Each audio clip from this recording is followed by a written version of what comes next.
Hello YouTubers, this is Anubifire. I wanted to apologize for the lack of posting this week. I was on holidays and hopefully you can understand. But back on track, new content. So what I'm going to talk about today is the Drake Cutlass. There's been a brand new post about the ship development and I wanted to talk about it. If you're new to Star Citizen, you may not be aware of why the ship is so important, why it needs to be right, and why it's been hard to make it right in the past.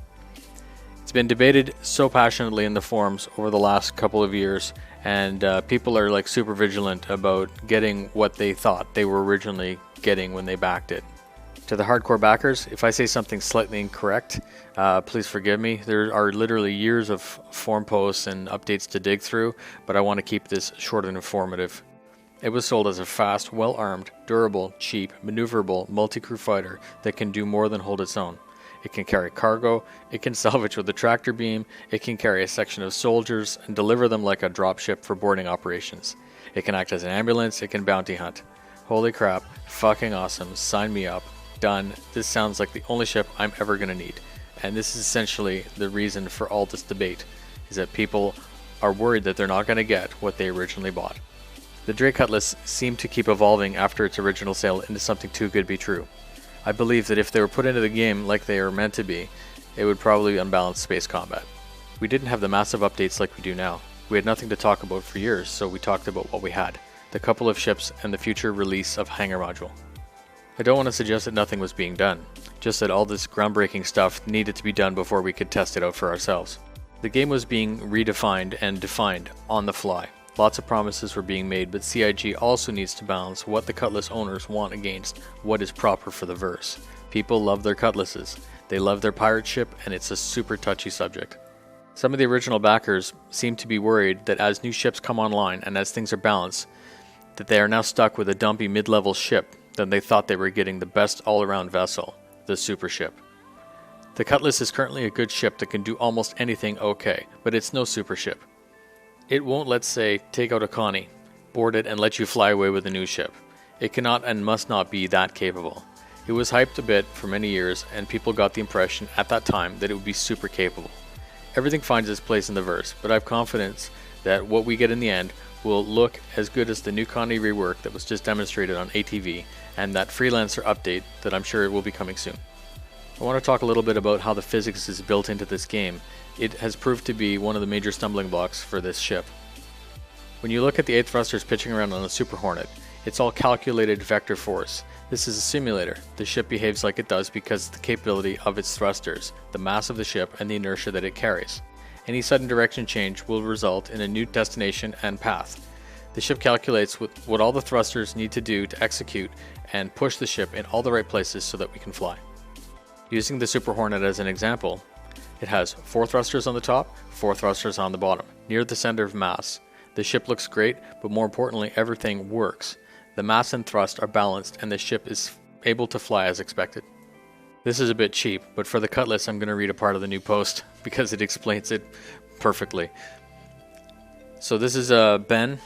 Unfortunately, the truth about the asset that you've had sitting in your hangar for some time has some serious design flaws in relation to its thruster placement, chief of which being the lack of anything that could believably provide lateral thrust for strafing and yaw.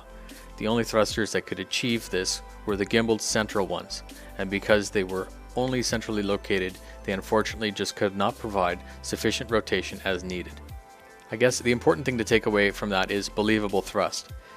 CIG decided to make this simulator work well. The Cutlass design causes a big problem for that. I think what probably happened was they designed a cool looking ship and didn't really take into consideration the future of trying to make it fly. So they have a choice. One, they can be hardcore and stick to the physics, resulting in a ship that will perform poorly in its configuration, or they can bullshit the design and place invisible thrusters on invisible sections of the game to allow the game engine to make it fly well. And I think that that's something that we have right now in the meantime. Or 3, what is actually happening, according to this post, redesigned the game engine to overhaul how everything works. So in this recent post there was a very detailed breakdown about how the thrusters would behave with IFCS as soon as the new model comes out in 2.0. So I'm hopeful that with 2.0 we get this new IFCS system In this post, Ben Lesnick has said that the new IFCS system will greatly improve the current model that we have of the Drake, and it should be able to perform more closely to what people expect. This recent post has left me with the impression that I will not be disappointed, and that the ship will eventually take its rightful place in the verse. I hope all the original backers understand the final game is what we're backing. Bitching about what was promised 2 years ago is not going to make the game good. At the end of the day, we all want it to be balanced and fun. So if you're an original Cutlass owner, I wouldn't be so quick to sell it just yet. Some information from that post that was just put up. Once the IFCS system comes online in 2.0, the ship will fly better. These changes in the flight modes will make the ship able to keep pace with other ships, which is critical for bounty hunting, security, and to be employed as an ambulance. It's been confirmed that you should still be able to solo a Cutlass with the help of AI to operate the turret. There will still be place for crew members such as a boarding detail, but they won't be necessary to make the ship operate. Now, having said that, if you decide to get a couple of your friends together and run this ship, I do think that it'll be a lot more effective than if you have some AI stuck in the turret. So the Cutlass is intended to sit between the single-seaters and the larger ships such as the Connie. It's not intended to go toe-to-toe with big ships, but with a good crew, it'll be able to deal with smaller ships and survive.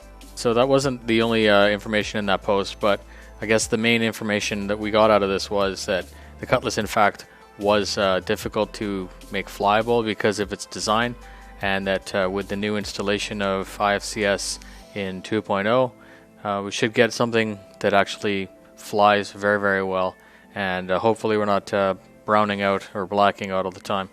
Thanks very much for watching. Please like and subscribe, and I'm basically biding my time for Arena Commander 2.0 to come out, and there'll probably be a lot more content on that as we figure out all the new stuff that's implemented. GG, see you in the verse.